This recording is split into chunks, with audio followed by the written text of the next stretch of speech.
Hello and welcome to another Lottie 350 video. It is about to rain and Lottie is topless, so we're going to try and speed up this intro video. I want to talk today about potholes and pothole damage. Unfortunately, it's every sports car owner's nightmare. You're driving along and you're served a cocktail of clanking, cracking, crackling, crunching noises, and then when it's time to pay the tab, it's very expensive. So today I want to talk about the journey and what happened with Lottie.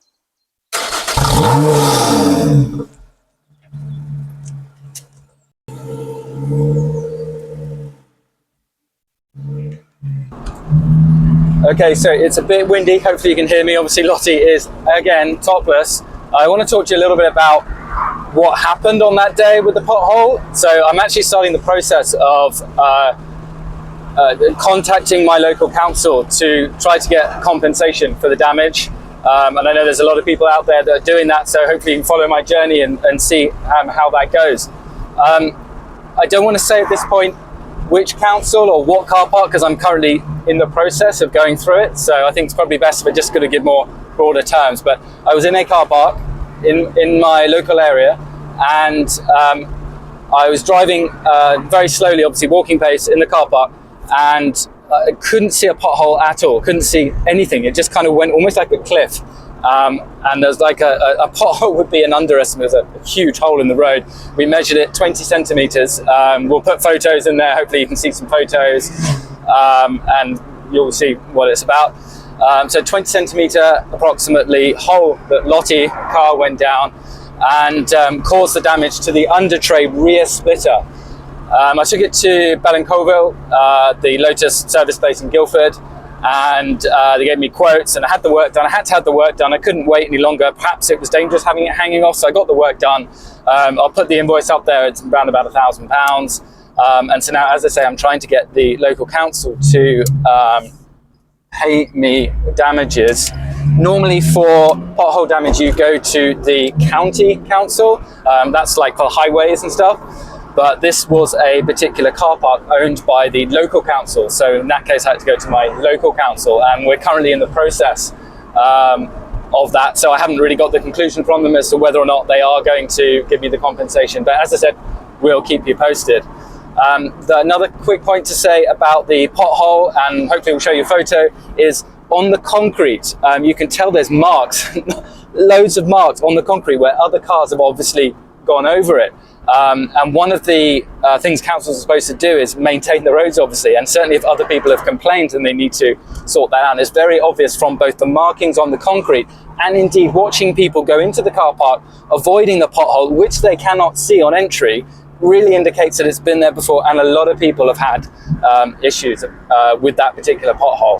Okay, so I've got my crib sheet, my cheat sheet here, some notes, and I want to take you through very quickly a little bit about potholes, what the problems are and what the government is going to do about them. So I'll go through this quite quickly. Some things that maybe you know, maybe you don't, but nonetheless hopefully quite interesting.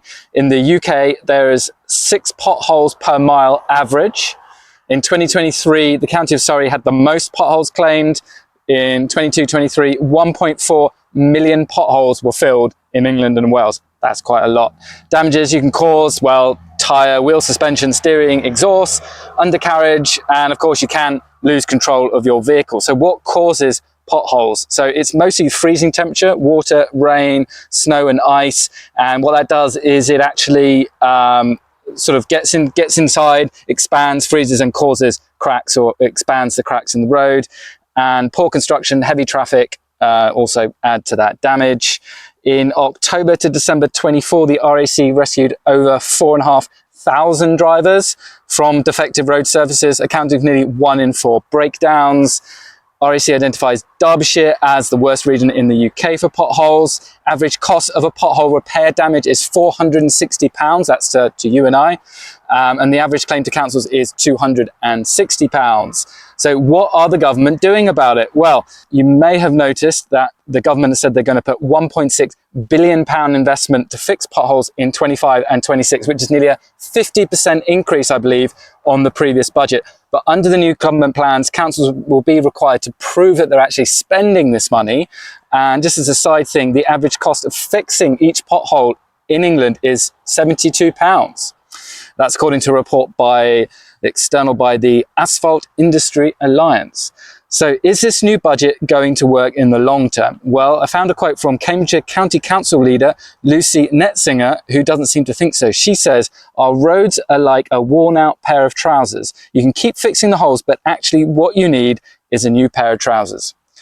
So we'll have to wait and see what these regulations, what happens. Is this going to make any huge difference in the future? If you do see a pothole, you can report it on fixmystreet.com.